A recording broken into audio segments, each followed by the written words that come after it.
Okay. So welcome to the lecture 23. Okay. That is seeing the big picture. So in the exam, if you see a problem, most likely that they will not tell you, okay, file CDF, file PDF, file marginal. No. Okay. It's going to ask something, but it's not that straightforward. Your task is to figure out what techniques, what formulas should we use. That is what this lesson is supposed to be. That is, we are going to talk about the seeing the big picture. That is the main idea of what we have studied over, let's say, 8 or 9 lectures. So this is my second recording, okay, because the first recording, my mouse is running out of battery, and I have changed the battery now. I think this time it's going to be fine, okay. So the first concept that we want to start is that we want to start with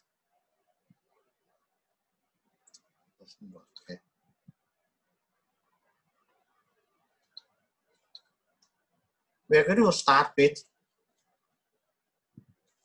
the concept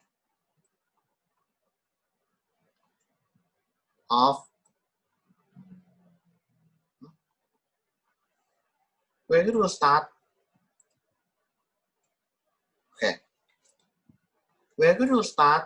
with the concept of the random variables, okay. That is, we have x and fx, but the problems may not ask you to with that. The problem may ask you with a CDF, but please make sure that you can convert between the PDF to CDF. To convert from PDF to CDF, we use the integration, and from the CDF to PDF, we use the differentiation, okay.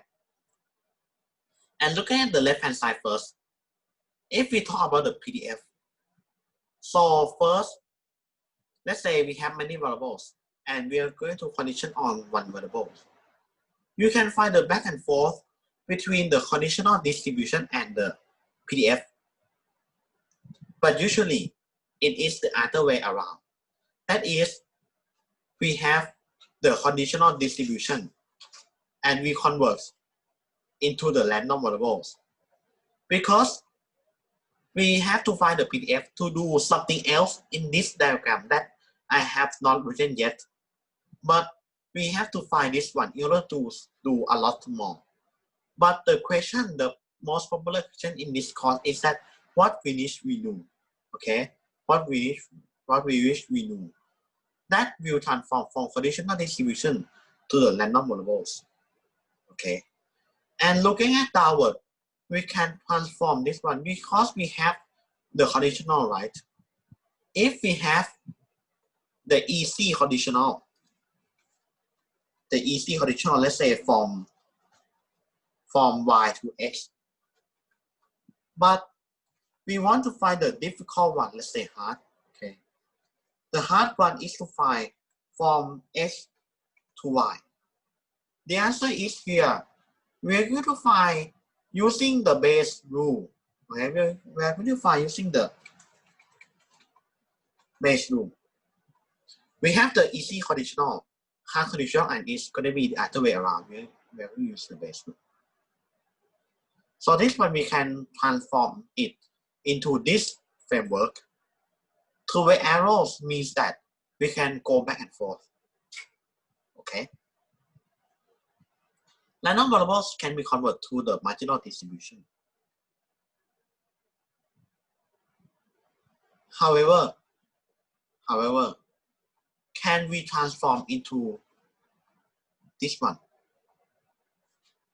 Let's say let me use another color. Okay. The question is, can we do the other way around? The answer is yes, but only in one special case. That is in the case of the independence assumption. It's the only case that we are going to use this. If the problem say that, oh, these two, these three, these four variables are independent, be aware that the problem may ask you the other way around, or may require you to solve the other way around. That is, with the left hand side, we can do, let's say, a lot with the PDF. How about the other way around? With the CDF, what we can do? Firstly, with the CDF, we can do what we call the quantile distribution, the quantile function. So if we have the F, the quantile function is going to be, let's say, F and inverse.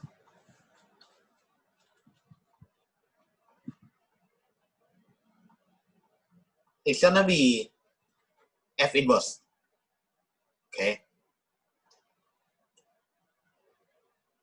So we can find, let's say, this way around and this way around, but only in one special case. What is that special case? That special case is the continuous distribution. Why? Why it has to be the continuous distribution? Because we have the inverse. The CDF has the inverse only if it is continuous. Okay? With the continuous distribution, we can find the other way around. Okay? And a lot more. Another important concept that we should not forget is the transformation. By using the transformation, we could get something called function of random variables. Okay, function of random variables. We can convert from f, let's say, into the function of g of x.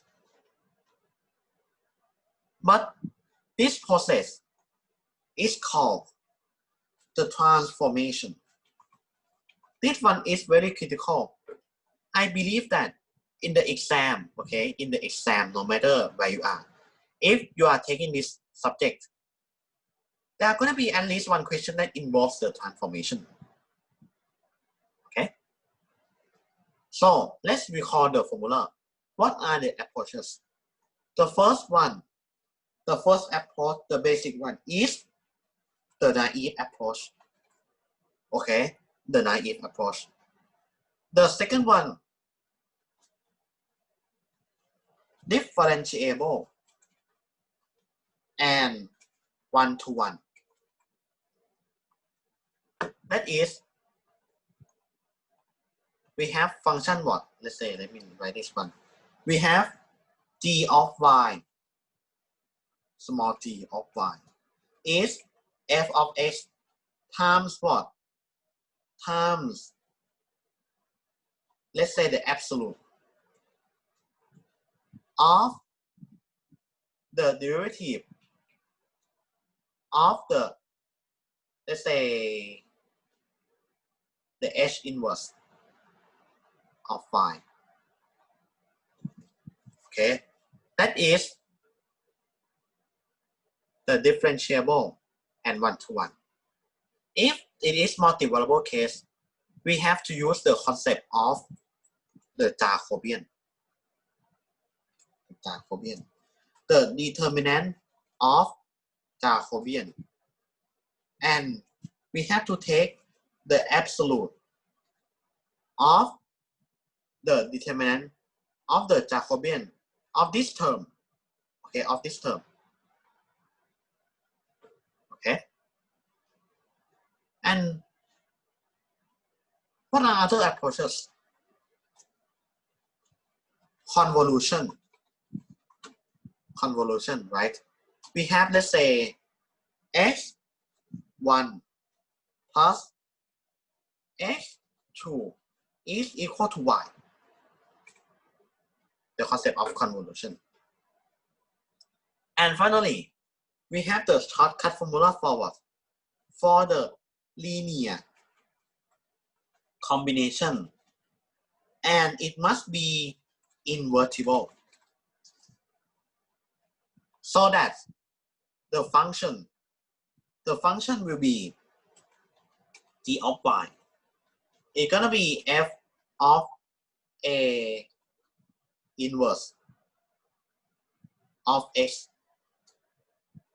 and then the determinant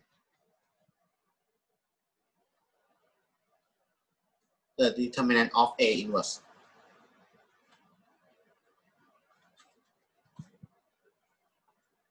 It's gonna be a inverse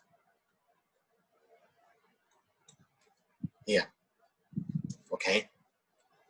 So looking and this one transformation, it can be back and forth, but it doesn't have to be. This one is represented with a one rectangle. And this is the whole picture, okay? The whole picture of all, let's say, all the concepts that we have discussed. And I think it will be useful for the exam. And in the next 2 videos, we are going to work through some practice problems in order to be familiar with all the concepts at once, and you are going to use this strategy in the future lesson also. So see you in the next video.